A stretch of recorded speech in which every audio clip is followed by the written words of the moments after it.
Are you ready for good talk? And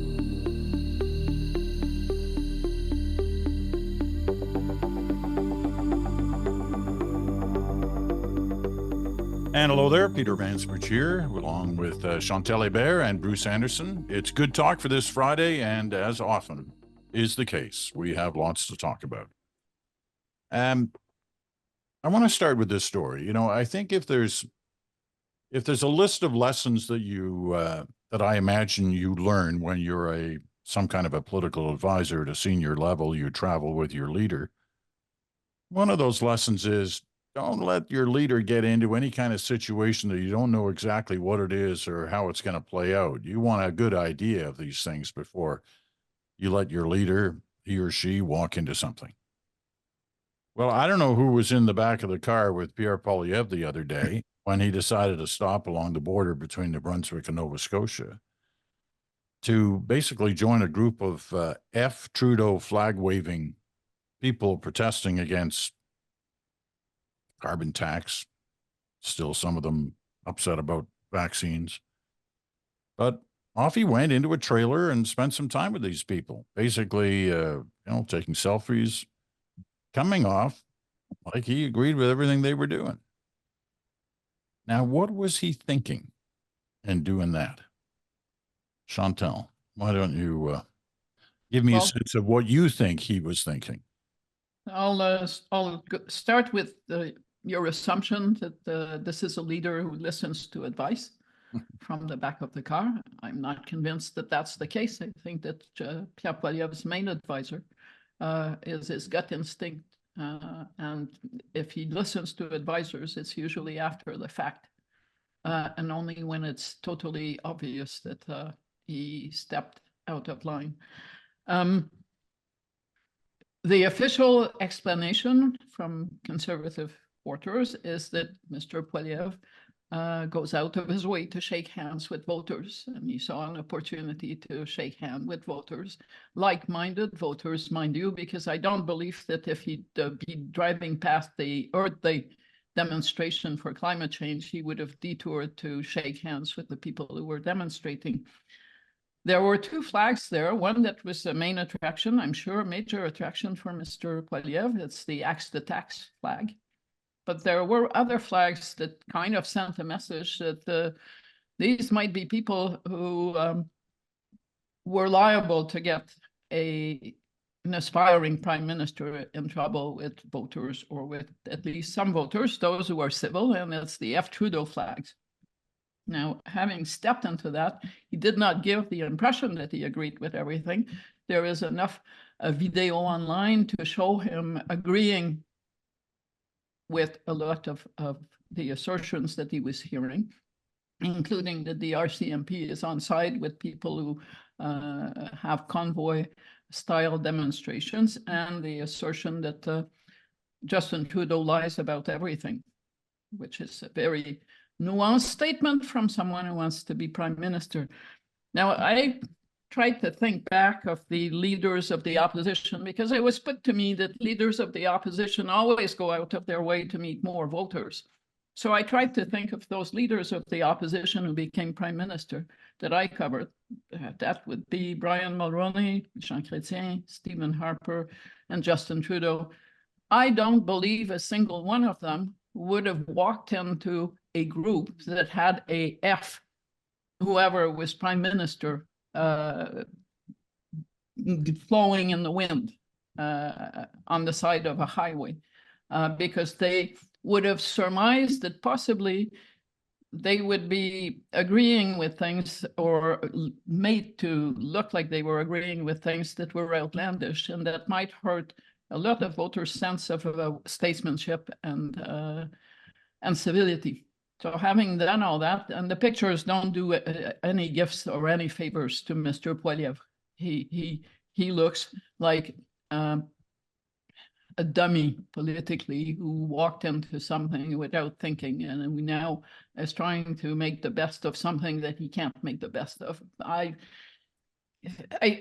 It tells me also that Mr. Poilievre, at this point, with his 20-point lead, seems to believe that he's bulletproof. That's a dangerous assertion if we're at least a year from an election. You know, I know you want to say something here, Bruce, and I'm absolutely looking forward to it. I just want to, listening to Chantal and this assumption that some people have that, an opposition leader can go into a group of any kind, and they need to, and they do it deliberately for, increased support. There are lessons out there in politics, and one of them was expressed south of the border. Remember John McCain running against Obama in that first campaign? He was at a town hall organized by his own party, and somebody from his own party went after Obama and in a pretty, disparaging way. And McCain said, whoa, wait a minute. That's not true. That just isn't true. And, he's my opponent. I disagree with him on a lot of things, but that basically said, you've gone over the line here. That's wrong. Think of if Poilievre had, I don't know what damage, if any, this has caused him the other night. I mean, the media is talking about it. We're talking about it. But think of it the other way. If he got out of that car, went over there and said, you know what? I want to hear what you have to say, but get rid of that flag, because that does not have a place in the dialogue in Canadian politics, the F-Trudeau flag. You think of what that would have done for him in the long run in terms of support. Now, he may have lost some support. I doubt it. But he might have gained some support. Anyway, that's just my thinking. Bruce, you tell us what we should be thinking here. That's an interesting thought, Peter. I think first of all, I don't think it was a mistake. I don't think he did it in error. I think he did it deliberately. I think he knew what he was doing, and it's a reflection of the cockiness that comes with a 20-point or so lead. The belief, as Chantal said, that nothing can really go wrong. And I can indulge this guilty pleasure that I have of letting myself be photographed with people who harbor such angry views and who associate with far-right groups. I think it's important to say he didn't just stop and talk to people who didn't like Justin Trudeau. He does that every day. It's hard to go anywhere and speak to people without having a lot of people in a room who don't like Justin Trudeau. This is different. This is qualitatively different. And I think sometimes in the way that this gets discussed in social media, people talk about diagolon and flags and symbols and that kind of thing. And a lot of folks may miss what exactly we're talking about, but he would have known and would have observed once he got out of the car that there were going to be pictures of him in a situation which would delight the furthest right part of his base. It would create some potential jeopardy with mainstream people. But it's hypothetical for him because I think he thinks he can't lose. As long as he's running against Justin Trudeau, I think it's probably true that he can't lose. But here's the thing. I think this kind of cockiness, this indulgence in that guilty pleasure is putting some risk on the table for him. When that bill comes due, I think depends entirely on what the Liberals do and how they approach the next election and who the leader is and what kind of challenge, even Trudeau stays, what kind of challenge they're able to mount to Pierre Trudeau.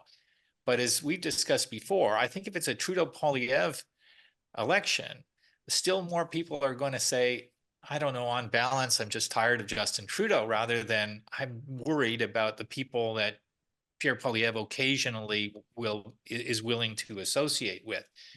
Other people might have a different view about that. I get that. I see that on social media too from time to time.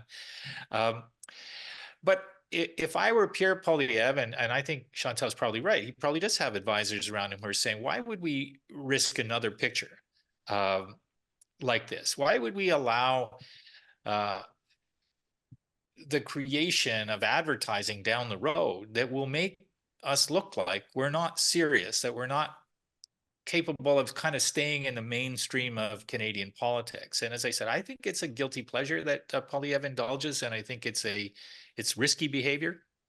And I think he doesn't feel any risk right now because he feels like he's got this great huge lead.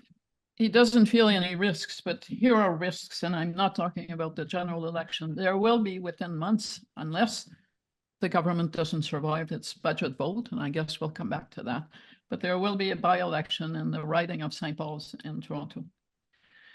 This is not a natural Poilievre riding. And by that, I don't mean conservative riding. I think it could have gone to more progressive conservative ridings. The instincts there would be liberal or red Tory. But for all kinds of reasons, fatigue, a solid Jewish consistency that is unhappy with the government at this point, the Conservatives have a shot at St. Paul's. And it would be a big win to win within the old city of Toronto for Pierre Poilievre. But if there is one place where I think these pictures will play really badly if they are used in advertisement during a by-election campaign, it's that kind of riding where people will be totally turned off by what they are being shown.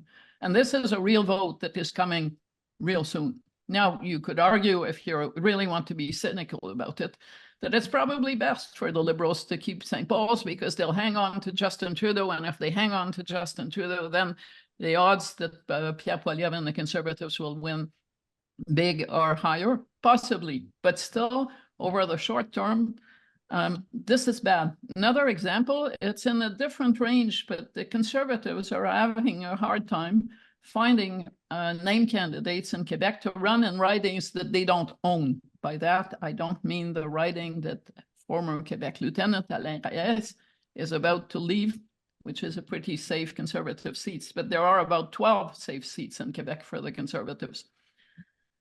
Since Mr. Poilievre came to the province and told everyone that he felt that the mayor of Quebec City and Montreal are incompetent, there are more people who are saying, I'm not going to run for this person because he comes to the province from who knows where, because that's how it's perceived, and tells the people that and tells Quebecers that the people they elected, more than half of them in the two major cities, are not worth the time, that they're incompetent, that he can set aside people who were duly elected with a mandate.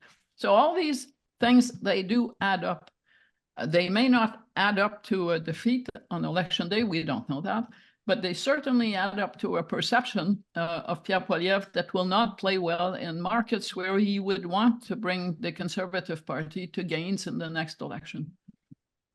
You know, I I think Chantal raises an interesting point, which when I think about when Pierre Poilievre is having his best days, it's when he is describing himself as an agent of the agenda that Canadians are preoccupied with.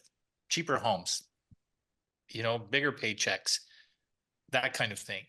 And when he gets himself into a situation of hypothetical risk, I don't want to be confused as saying what he's doing on these days is causing him damage in the polls. I don't think it's the way it works. I don't think people are paying that kind of attention.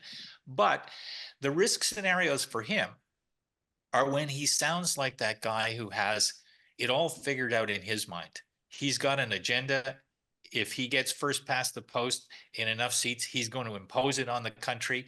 And that sounds like a different Pierre Poilievre than the guy who says, I know what you want. You want more doctors and nurses. You want more houses built more quickly and more cheaply, and you want bigger paychecks. I think there's two sides to this guy. And I think that when he says the things that Chantal just alluded to that relate to how homes will be built, he might have exactly the same position as the federal Liberals under Trudeau have on that. I think, frankly, he does. But he can make it sound as though he's a strong man and he wants to bring that kind of force of his personality and his knowledge into play. And I think that's a different version of him. And I'm not sure it will play that well because on other issues, for example, in resources and environment, I think there's the development of an agenda there that if it comes to light too soon in too unvarnished a way, will make Canadians at some point look at it and say, is that really what we want? Or is that what his personal kind of ideological fascination is? So I've always felt like as we get closer to the 2025 election, irrespective of who the Liberal leader is, there is going to be more of a stress testing of who Pierre Poilievre is and how do we feel about him. I still think that's going to happen. I just think it's going to be a more pronounced stress test if the Liberals are not the focus of and the incumbency of Trudeau in particular is not the focus of the election. Okay, I don't want to. Just one short comment. Sure. Bruce is really polite with the word strong man. I'd use bully. No argument. That was short. Yes. Let me just ask this. That's what you wanted. I saw it in your face. We saw it in your face. You wanted short. Sometimes you do a little bit of this with your finger for the YouTube audience. And if you're really sick of us, you take off your glasses. And I don't even want to see these people anymore. They just disappear from the screen. I want to. Yeah. I don't want to dwell anymore on this issue. I think it's been a good conversation. One we have to have. We got to keep our eye on the ball, and the ball right now is a 20-point lead for the Conservatives, and Pierre Poilievre almost certainly the next Prime Minister of Canada, unless something goes horribly wrong in the next 6 months or year for him. Let me just ask this: is there any? Do you buy at all into the argument that one of the reasons he would have done something like that is to ensure that that's kind of Max Bernier vote that left the Conservatives in the last election, the last couple of elections, comes home to the Conservative Party, just to kind of cement the oncoming vote in favor of the Conservatives, if that's in fact what happens. Do you buy into that at all? I think that job is done. I think he's sewed up that vote. I think that we never hear anything of Max Bernier anymore, and I think the prospect of a win is kind of bringing that discipline into the ranks of small C Conservative voters, if you like. So no, I don't think he needs to do it anymore. I think there was probably a time where you could argue that as ugly as it might look to other people, it might have been useful work for him to do to make sure that he created that 20-point lead and there was no real threat in public opinion terms on the far right. But I think that's where he is now. And don't forget that some of the Bernier vote was often in ridings that the Conservatives win big, with margins that they can afford to lose 10 points. They'll still win by 20 or 30 points. So yes, it can make a slight difference in some really close ridings, but I think by and large, it is people who voted Liberal and NDP that the Conservatives really need to win over. All right. Chantal flagged that we would talk about the budget a couple of weeks later now. And so we'll do that right after this. A global race is underway. The most important race in the world. For the minerals and metals that will protect the planet and drive the economy. Canadian mining companies are fast off the mark and ready to deliver what the planet needs now. And welcome back. You're listening to The Bridge, the Friday episode, Good Talk, right here on Sirius XM, channel 167, or on your favorite podcast platform, or as Bruce mentioned, on our special Friday YouTube edition. All right. It's been a few weeks now, and much longer if you consider all the leaking that went on. So people are fairly aware of what the budget was all about. Although it's a huge document. There's tons of stuff in there that most people will never hear about, let alone read about in the last couple of weeks. But everything seems to indicate that it hasn't exactly lit the country on fire with, hey, this is a great budget and I'm going to change my mind and I'm going to vote Liberal. Bruce, you monitor all this stuff. What is the mood of the land on the budget? Is it basically something that had no impact at all? Could still have an impact? Where are we on this? I think to some degree, the answer to that question depends on what your expectations were of it. If you're the government, if you needed it to do something absolutely catalytic in terms of the public opinion landscape, it hasn't done that.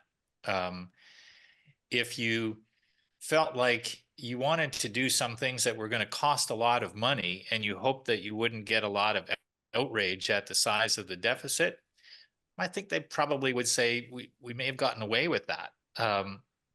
If you felt like what you wanted to do was ignite a bit of a class war by saying there are some people who aren't paying enough taxes and we're going to go after them and they're going to help us buy things for you, middle-class Canadians, I don't think they accomplished that goal. I don't think it was a good idea to begin with, but I don't think they accomplished that goal. So specifically, I think people think, well, I heard them talking about housing more than they did. I think that's good. Will the investments pan out? How long? How much difference will they make? People are going to be skeptical about that. And so, I think the government might have said, for all the effort that we put into talking about all kinds of new initiatives around housing, why don't we get a bump in public opinion? I think the answer is a certain number of people won't have heard of it. Only 40% of people under 30 heard of the budget at all. And other, and among the people who've heard of it, some will be skeptical about whether or not the impact will be strong enough and soon enough. And then on the capital gains measure, what we see is kind of split opinion. And it reminds me of the small business tax changes that the government made early on in their mandate, where they thought that they had tested an idea almost in a laboratory environment, looking at the policy from the standpoint of, is it good policy? And if we could get the attention of everybody for long enough to explain it in a way where they completely understood what we were doing and what we weren't doing, it would test well. It would go over well. But of course, in the laboratory is not real life in politics. What happens in real life in politics with any kind of measure that sounds like a tax increase is a whole bunch of people kind of weigh in and say it's going to cost everybody more. And that's what we found in our polling, is that 70% think that pretty much everybody is going to pay more in taxes as a consequence of this budget. The last point on the deficit, there was a time where if you announced that you were going to have a $39 billion deficit, that you'd expect a lot of really negative reaction. What we get is negative reaction to this budget, but perhaps not to the extent that 39 billion on its own would have gotten not that many years ago. But it's a source of disappointment for people in this budget. So on the whole, I don't think it's done what the government wanted it to do or hoped that it would do or even expected that it would do. Chantal, what's your take? I think Bruce is right. The government wanted to fight on the battlefield of housing and wanted to fight on the battlefield of the capital gains tax change and needed an opponent to do so. And I think wisely the Conservatives are giving these two fights, a pass.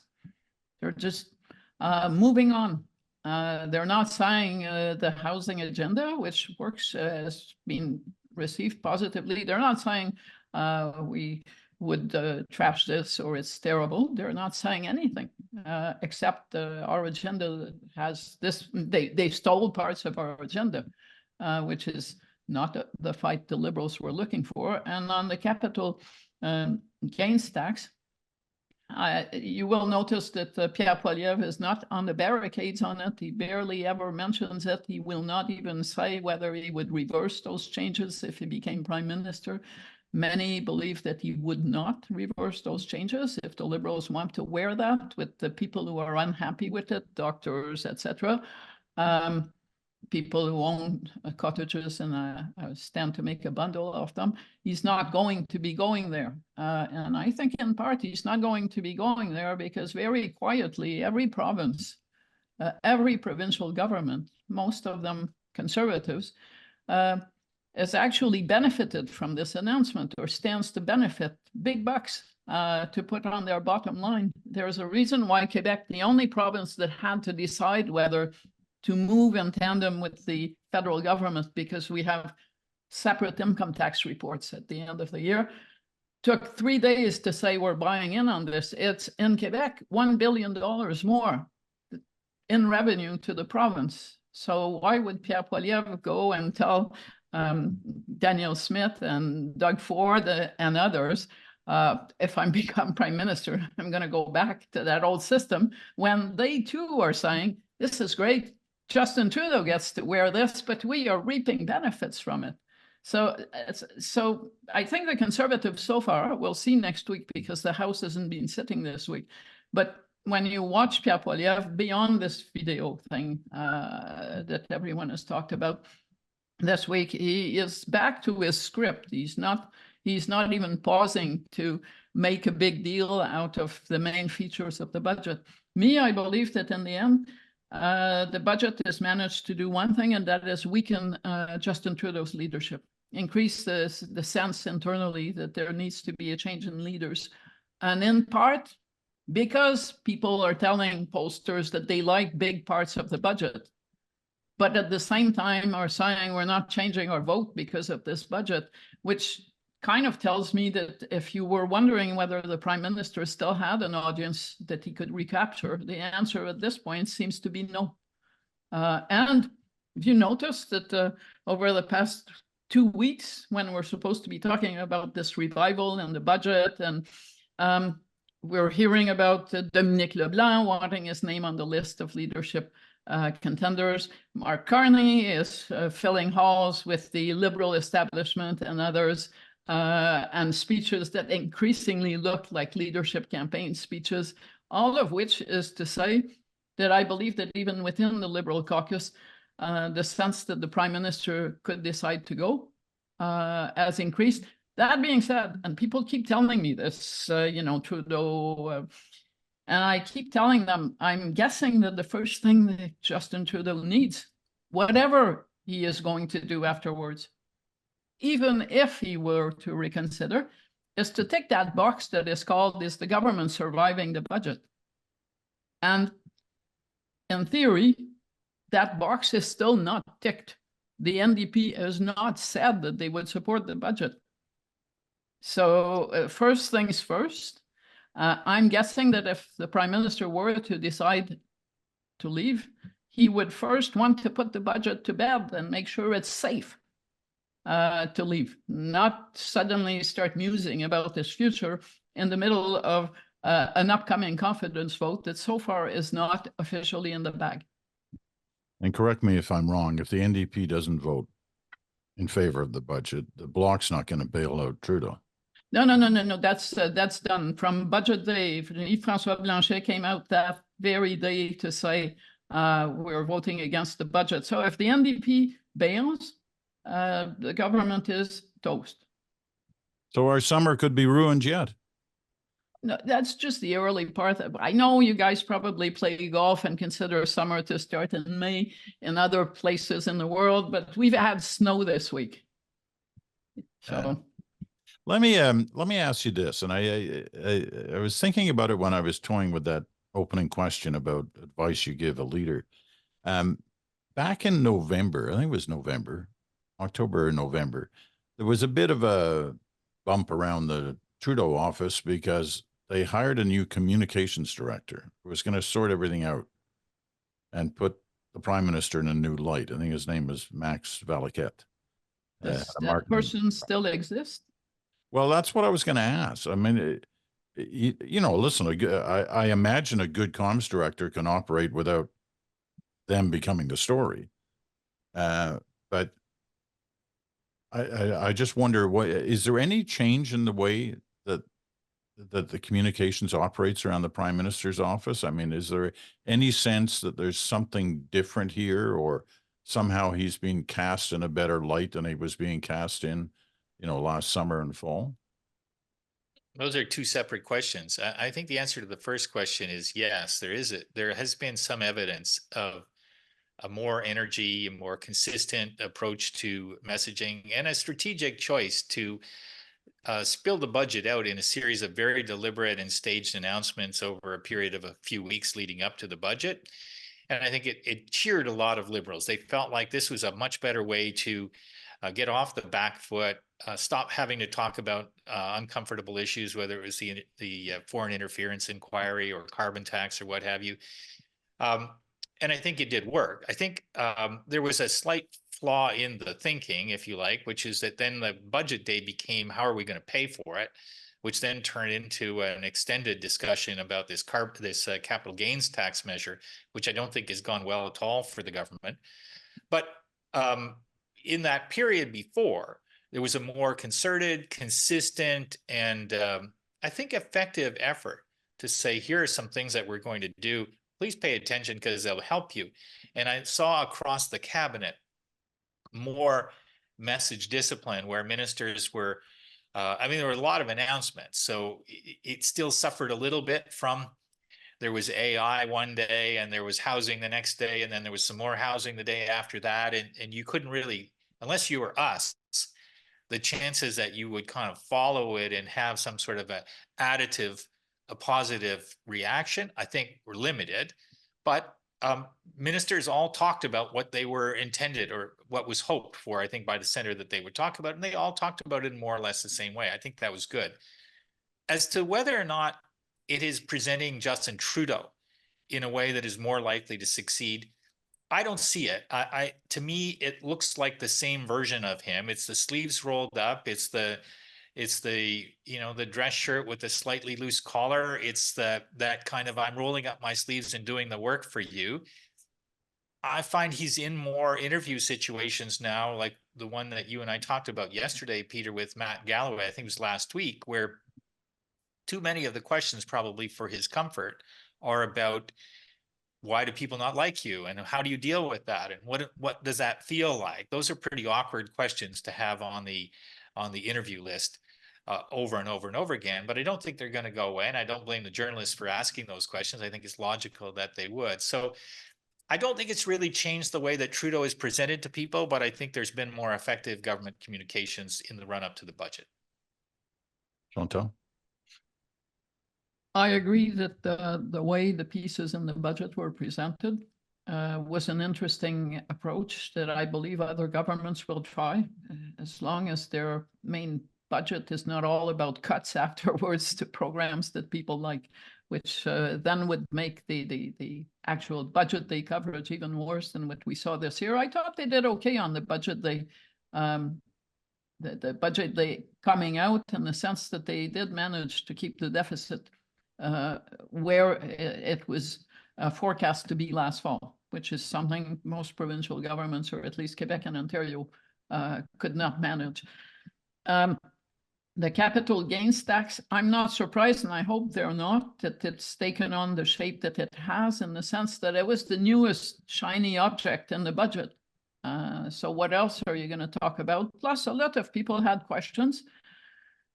I don't think they've done enough to drive home the message that with these changes, someone who makes $1 million from selling a cottage, for instance, is going to be taxed less than you and I when we go to work every morning and send $1 for every buck to Revenue Canada. In the end, people who own stuff and make a profit are still being taxed less than people who don't. And I think that was not driven home enough by the government. They were hoping, I guess, to make that point from as a bounce back from attacks from Poilievre, which have not materialized. As for the Prime Minister, yes, he's been more assertive, sometimes more aggressive, but I don't think that people are watching saying, oh, this is a really different guy. I think they're so used to Justin Trudeau that, except for people like us, they're not into nuances. And the coverage sometimes has not been favorable to that switch. The stuff that Justin Trudeau has said about the provinces, on housing, for instance, well, they may sound great to people who want the federal government to stand up to Doug Ford and François Legault, etc. Except if you have a housing agenda that's going to work, you need the people like François Legault and Doug Ford and others to work with you. So there is no point in having a rhetoric that actually makes your own plans harder to accomplish in time for an election. So maybe it's beyond the capacity of a comms person to change that 8 or 9 years in, but this is not, remember back when Jean Chrétien was leader of the opposition and he was in some kind of trouble, like it wasn't working out, and they hired Peter Donolo And over a period of time, which was not very long, Donald managed to change the perception or the way that that Jean Chrétien was presented to voters by first dealing with the press gallery and becoming a press gallery insider. That, as far as I can tell, and I'm not based on Parliament Hill, that has not happened with this new person.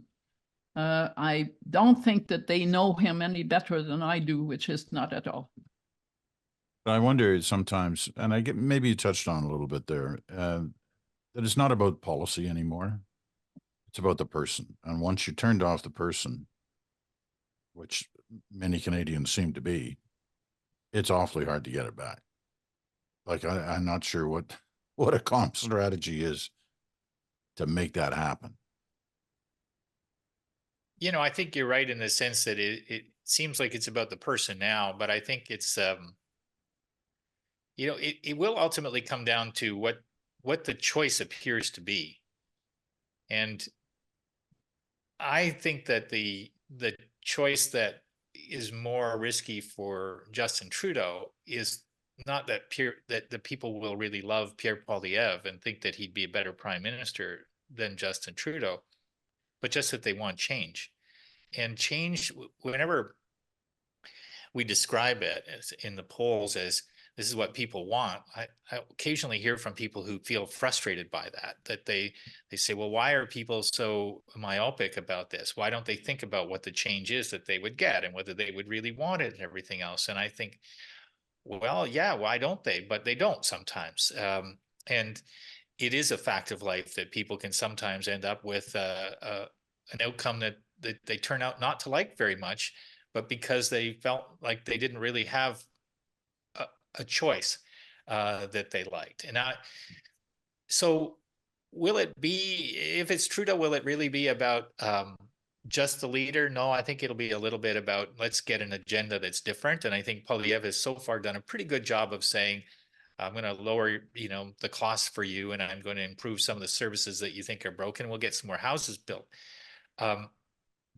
What it'll be by this time next year, it might have something to do with policy choices. I think we can't ignore the reality that the US is going through this massive electoral struggle that might result in another Trump election, or it might result in a kind of a hung jury election with a lot of stress and trauma around it. There's wars in the Middle East and Ukraine, which are hugely politically challenging and disruptive. So I think there's a lot that is unknown about what will ultimately be the ballot question next year. And so I'm reluctant to say that it couldn't be policy issues. It could be, but they would be, you know, things that would be only maturing over the next 12 months, not immediately. Okay. Let's take our final break. We'll come back and we'll talk about Mark Carney, because I think in many ways this last few days has really been Mark Carney stepping out into the fray in a way he hasn't before. So we'll talk about that when we come back. Spark conversation, spark engagement, spark action, spark advocacy. And welcome back. Final segment of Good Talk for this week. Chantal and Bruce are here. I'm Peter Mansbridge. Mark Carney, former governor of the Bank of Canada, former governor of the Bank of England, kind of got the economic cred, and the issue has always been, does he have the political cred? Having never run before, having not sat as an MP. He gave a speech to the, what is it called? Canada 2020. 2020. And it's a pretty interesting speech. I watched it again earlier today. And it's interesting because, you know, obviously, as I said, he's got the economic cred, so he can talk about that. But he decided to go after Pierre Poilievre, and he really went after him. He basically called him naive about the economy. He doesn't have any background on the economy. He doesn't have the experience. He doesn't understand the big issues. And he kind of said, yeah, guy's just a professional politician. You know, that's all he's done. And is this really where we want to put our faith in terms of the future for the economy?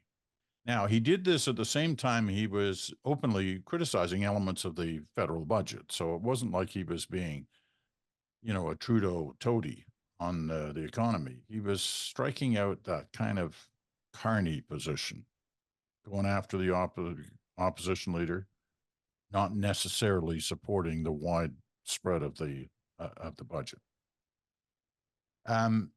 Was this a coming out performance by Mark Carney in a way we haven't seen before? Chantal, you start us. The timing of it suggests as much. I don't think that this is a, you know, a one-man show anymore. It's become pretty obvious that the team that has been behind this idea of Mark Carney as Liberal leader in the next election is no longer so much a shadow team. It's real. It does exist. It also doesn't sound like what someone is saying who is looking for a seat in cabinet and a by-election to enter the government. It really sounds more like I'm available to be leader and this is where I am. It hit a lot of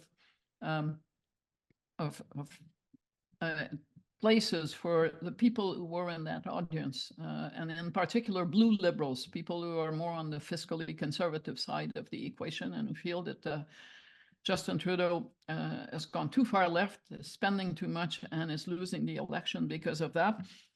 I found it interesting that he used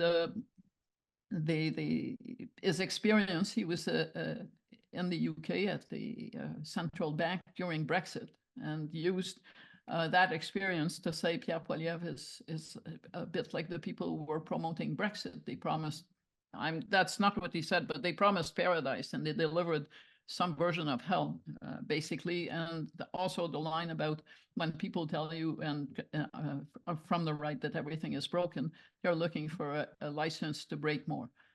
Which were interesting lines, but they're not lines you expect from an elder economic statesman. They are lines you expect from someone who wants to run in another election.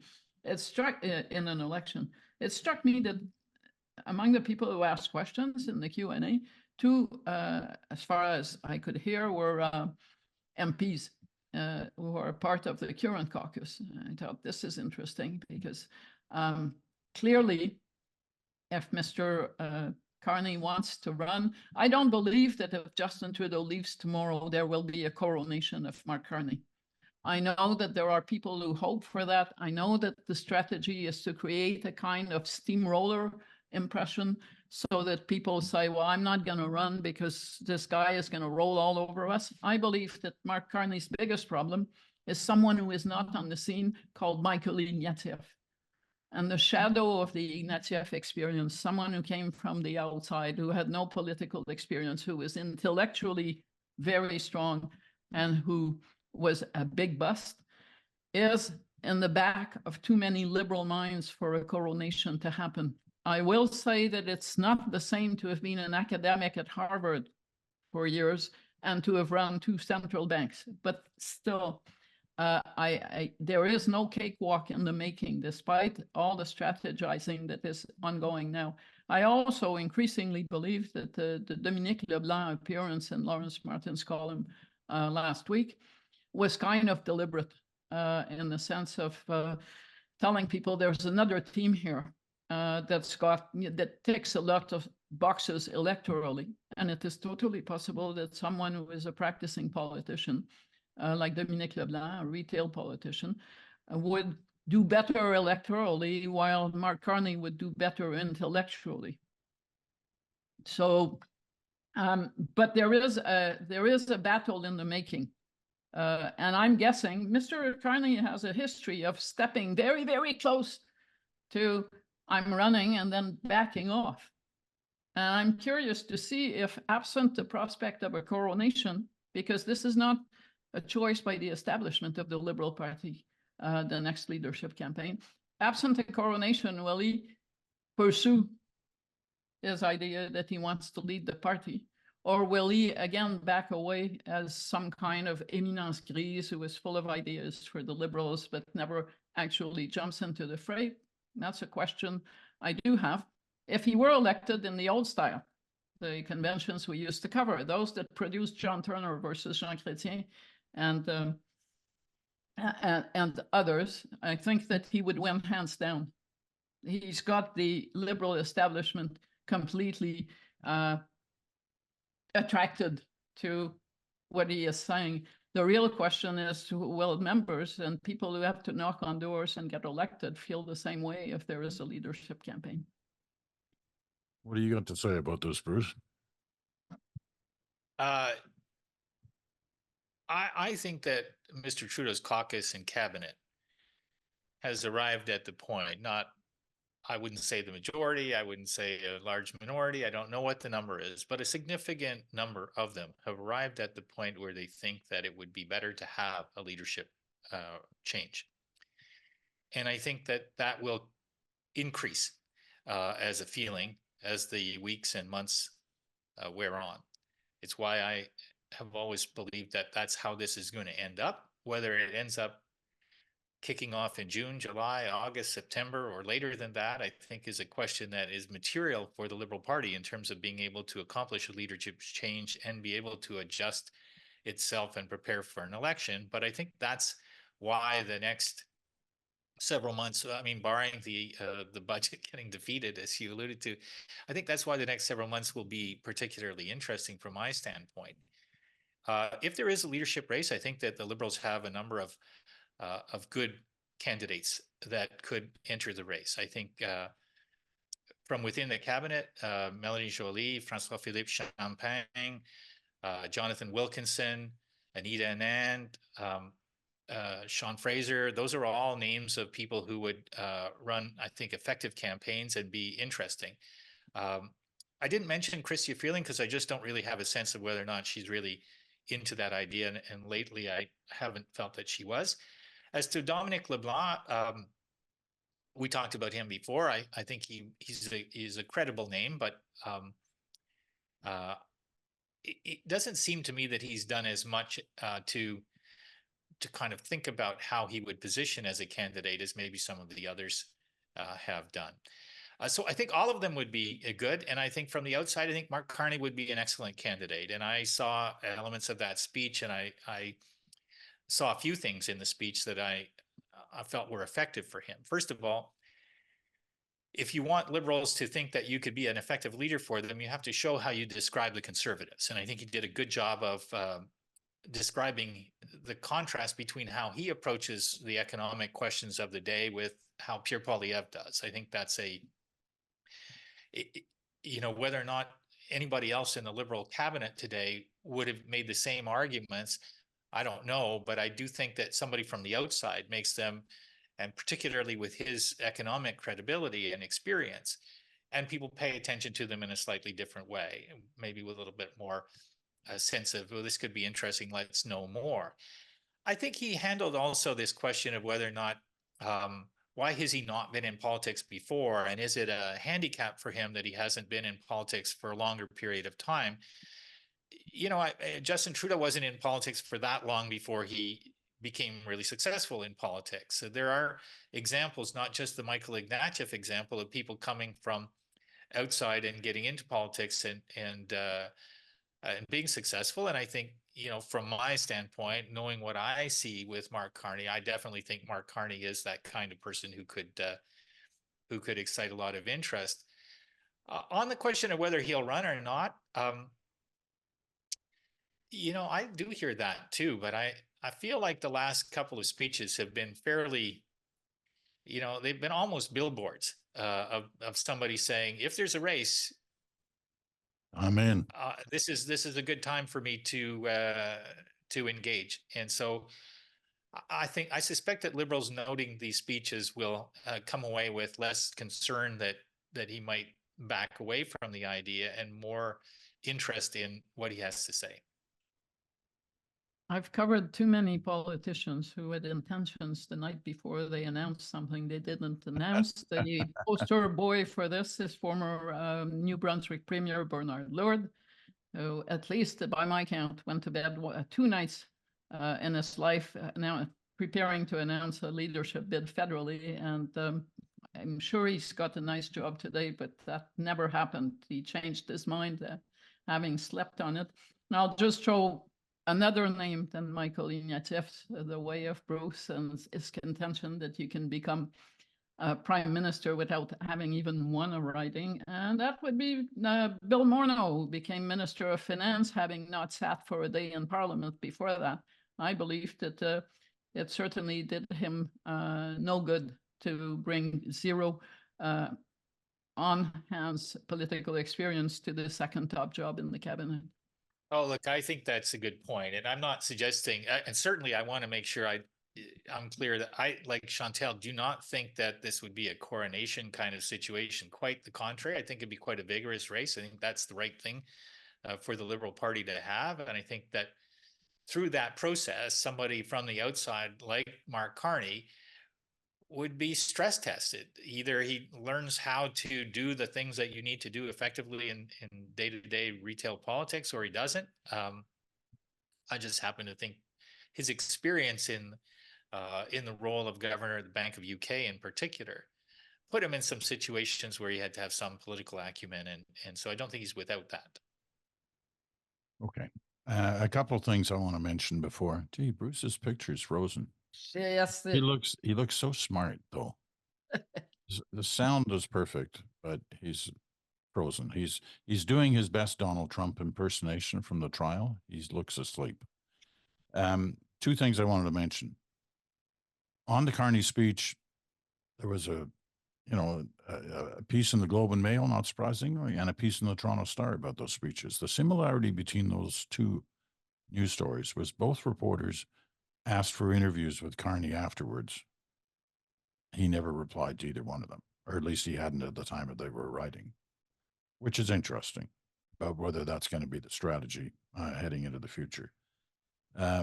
We've lost Bruce's picture altogether now, so I can now talk about him another way. I think you scared them away with that description.